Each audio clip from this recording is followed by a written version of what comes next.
దేవీ నవరాత్రులలో రెండో రోజు చేసుకునే కమ్మనైన చింతపండు పులిహోర ఎలా చేసుకోవాలో చూద్దామా?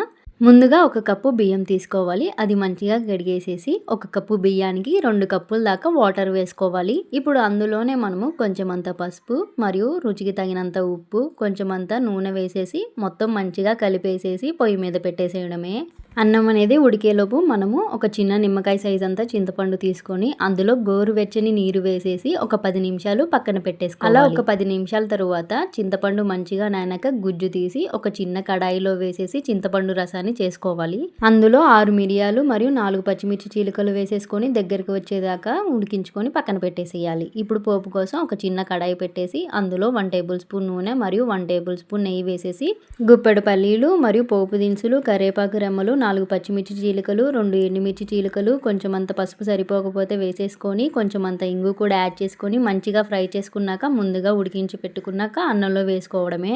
ఫైనల్గా చింతపండు గుజ్జును కూడా వేసేసుకొని మొత్తం కలిపేసుకుంటే చింతపండు పులిహోర రెడీ. నవరాత్రులకి కావాల్సిన ప్రసాదాలన్నీ మన ఛానల్లో ఒక్కొక్కటిగా అప్లోడ్ చేస్తాను, చూసేయండి.